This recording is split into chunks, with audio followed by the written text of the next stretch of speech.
ಎಲ್ಲರಿಗೂ ನಮಸ್ಕಾರ ಸ್ನೇಹಿತರೆ. ಅಮೋಘ ಕೈ ರುಚಿಯ ಹೊಸ ಯೂಟ್ಯೂಬ್ ಚಾನಲ್ಗೆ ಸ್ವಾಗತ. ನಾನು ಅನುಶ್ರೀ.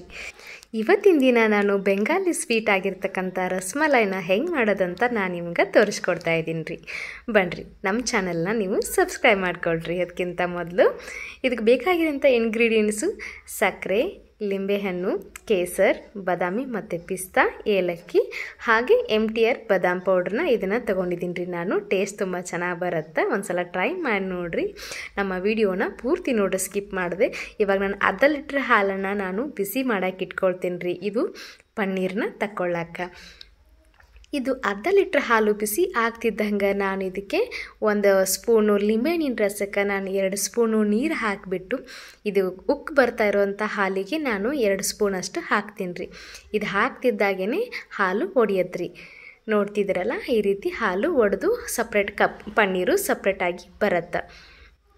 ಈ ರೀತಿ ಮಾಡೋದ್ರಿಂದ ನಮಗೆ ಗಟ್ಟಿಯಾಗಿರುವಂಥ ಪನ್ನೀರು ಸಿಗ್ತೈತೆ ರೀ. ಇಲ್ಲಿ ವಿನೆಗರ್ನ ಯೂಸ್ ಮಾಡ್ಬೋದಿತ್ತು, ಬಟ್ ನಾನು ವಿನೆಗರ್ನ ಯೂಸ್ ಮಾಡ್ತಾಯಿಲ್ಲ. ಯಾಕಂತಂದ್ರೆ ವಿನೆಗರು ಆರೋಗ್ಯಕ್ಕೆ ಒಳ್ಳೆಯದಲ್ಲ ಅಂತ. ಹಾಗಾಗಿ ನಾನು ಲಿಂಬೆಹಣ್ಣು ರಸದಿಂದ ಹಾಲನ್ನು ಒಡಿಸ್ಕೊಳ್ತಾ ಇದ್ದೀನಿ ರೀ.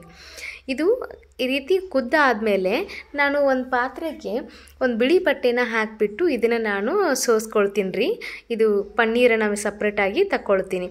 ಇದನ್ನು ಏನು ಮಾಡಬೇಕು ಅಂತಂದರೆ ಬಟ್ಟೆನ ಚೆನ್ನಾಗಿ ಟೈಟಾಗಿ ಗಂಟಾಗಿ ಕಟ್ಬಿಟ್ಟು ಇದರಲ್ಲಿ ಸ್ವಲ್ಪನೂ ಹುಳಿ ಅಂಶ ಇರೋದು ಹಾಗೇ ನಾವು ನೀರು ಅದರಲ್ಲಿ ಬಿಸಿ ಇರ್ತಕ್ಕಂಥ ನೀರನ್ನ ಎಲ್ಲನೂ ತೆಗಿಬೇಕಾಗತ್ತೆ. ಹಾಗೆ ನಾನು ಇವಾಗ ಏನು ಮಾಡಿದ್ದೀನಿ ಅಂತಂದರೆ ಇದು ಬಿಸಿ ಇರ್ತಿದೆಯಲ್ಲ, ಅದಕ್ಕೆ ನಾನು ಚೂರು ತಣ್ಣೀರು ಅದು ಬಟ್ಟೆ ಮೇಲೇ ಒಂದು ಗ್ಲಾಸಷ್ಟು ತಣ್ಣೀರು ಹಾಕಿ ಅದು ಕೋಲ್ಡ್ ಮಾಡಿಕೊಂಡು ಅಂತ ತೆಗೆದಿದ್ದೀನಿ. ಇದು ನೋಡಿ, ಈ ರೀತಿ ನಾವು ಒಂದು ಪ್ಲೇಟ್ನಿಗೆ ತಗೊಂಡ್ಬಿಟ್ಟು ಅದನ್ನು ಚೆನ್ನಾಗಿ ನಾದ್ಕೊಳ್ಬೇಕು. ಯಾವ ರೀತಿಯ ಹದಕ್ಕೆ ಅಂತಂದರೆ ಚಪಾತಿ ಹಿಟ್ಟನ್ನು ನಾವು ನಾದ್ಕೊಳ್ತೀವಿ ನೋಡಿ, ಚಪಾತಿ ಹಿಟ್ಟಿನ ಹದಕ್ಕೆ ನಾವು ಈ ರೀತಿನ ನಾದ್ಕೊಳ್ಬೇಕು. ಈ ರೀತಿ ನಾದ್ಕೊಳ್ಳೋದ್ರಿಂದ ನಮಗೆ ಸಾಫ್ಟಾಗಿ ಈ ರೀತಿ ಚಪಾತಿ ಹಿಟ್ಟಿನ ಹದದ ಥರ ನಮಗೆ ಸಿಗುತ್ತೆ. ಇದನ್ನು ಒಂದು 5 ನಿಮಿಷ ನಾನು ರೆಸ್ಟ್ ಮಾಡೋಕ್ಕೆ ಇಡ್ತೀನಿ ರೀ.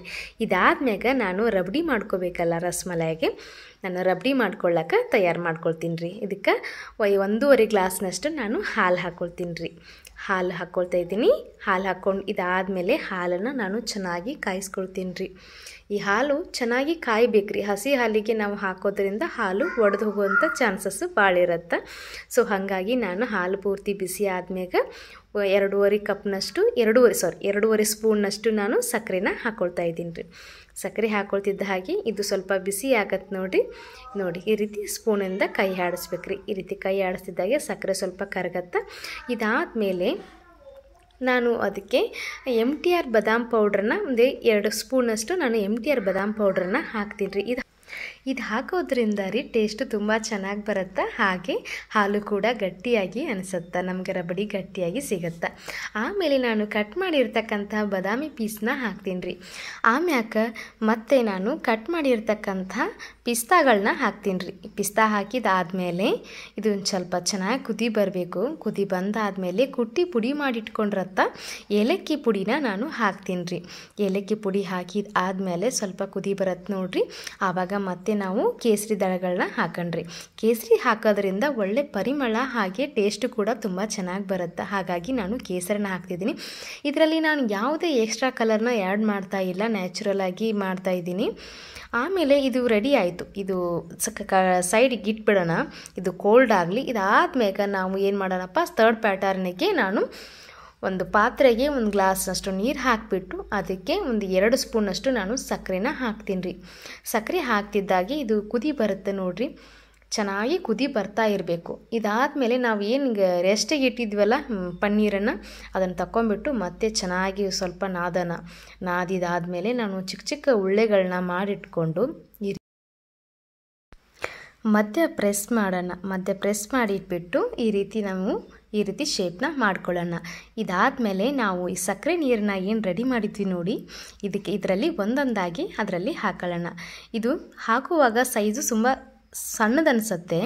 ಇದಾದಮೇಲೆ ನಮಗೆ ಇದಾಗಿದೆ ಅಂತ ಹೆಂಗೆ ಗೊತ್ತಾಗತ್ತೆ ಅಂದರೆ ಸೈಜು ತುಂಬ ದೊಡ್ಡದು ಅನಿಸುತ್ತೆ. ನೋಡಿದ್ರಲ್ಲ, ಈ ಕಾಣಿಸ್ತಿದೆ ನೋಡಿ, ನಿಮಗೆ ಡಿಫ್ರೆನ್ಸ್ ಕಾಣಿಸ್ತಿದೆಯಲ್ಲ. ಸೊ ಹೀಗಾಗಿ ಇದರಲ್ಲೇ ನಮಗೆ ಗೊತ್ತಾಗುತ್ತೆ ಇದು ರೆಡಿ ಆಗಿದೆ ಅಂತ. ಇದು ಚೆನ್ನಾಗಿ ಕುದ್ದಾದಮೇಲೆ ಯಾವಾಗಲೂ ಇದನ್ನು ಮಾಡುವಾಗ ಸ್ವಲ್ಪ ಗ್ಯಾಸ್ನ ಸ್ವಲ್ಪ ಜೋರಾಗಿಡಬೇಕು. ಜೋರಾಗಿಟ್ಟರೆ ಇದು ನೀರು ಹಾಕಿರೋದಂತ ಒಡೆಯೋದಿಲ್ಲ, ನೀರಲ್ಲಿ ಗಟ್ಟಿಯಾಗಿ ಬರುತ್ತೆ. ಇದನ್ನು ಆದಮೇಲೆ ಒಂದೊಂದಾಗಿ ತೆಗೆದುಬಿಟ್ಟು ಒಂದು ಬೌಲಲ್ಲಿ ನಾನು ತಣ್ಣಗಾಗಕ್ಕೆ ಇಟ್ಕೊಳ್ತೀನಿ. ಇದು ತಣ್ಣಗಾಗ್ತಿದ್ದ ಹಾಗೆ ನಾನು ರೆಡಿ ಮಾಡಿರತಕ್ಕಂಥ ರಬಡಿನ ಹಾಕ್ತೀನಿ. ಇದು ರಬಡಿ ಹಾಕಿದಾದಮೇಲೆ ನಾವು ಒಂದು 5 ನಿಮಿಷ ಫ್ರಿಜ್ಜಲ್ಲಿ ಇಡೋಣ. ಅದು ಕೋಲ್ಡ್ ಆದಮೇಲೆ ಟೇಸ್ಟು ತುಂಬ ಚೆನ್ನಾಗಿ ಅನಿಸುತ್ತೆ. ಬಿಸಿ ಇರುವಾಗ ತಿಂದರೆ ಟೇಸ್ಟು ಗೊತ್ತಾಗಲ್ಲ. ನೋಡಿದ್ರಲ್ಲ ವೀಕ್ಷಕರೇ, ಮನೆಯಲ್ಲಿ ಸಿಂಪಲ್ಲಾಗಿ ರಸಮಲೈ ಮಾಡೋದನ್ನು ಹೇಗಂತ ತೋರಿಸ್ಕೊಟ್ಟಿದ್ದೀನಿ. ಈ ರೀತಿ ಎಲ್ಲ ರೀತಿಯ ಹೊಸ ಹೊಸ ಅಡುಗೆಗಳನ್ನು ನಾನು ಅಮ್ಮೋಗ ಕೈ ರುಚಿ ಹೊಸ ಯೂಟ್ಯೂಬ್ ಚಾನಲಲ್ಲಿ ತರ್ತಾ ಇದ್ದೀನಿ ನಿಮ್ಮ ಮುಂದೆ. ನೀವು ಮನೇಲಿ ಒಂದ್ಸರಿ ಟ್ರೈ ಮಾಡಿ ನೋಡಿರಿ. ಟ್ರೈ ಮಾಡಿ ಕ್ಯಾರ ಹೆಂಗೆ ಇರಿಸ್ತಪ್ಪ ಟೇಸ್ಟ್ ಅಂತ ನಮ್ಗೆ ಕಮೆಂಟ್ ಮಾಡಿರಿ. ಹಂಗೆ ಲೈಕ್ ಮಾಡಿರಿ, ಶೇರ್ ಮಾಡಿರಿ, ಸಬ್ಸ್ಕ್ರೈಬ್ ಮಾಡಿರಿ. ಥ್ಯಾಂಕ್ ಯು ನಮ್ಮ ಯೂಟ್ಯೂಬ್ ಚಾನಲನ್ನು ನೋಡಿದ್ದಕ್ಕೆ.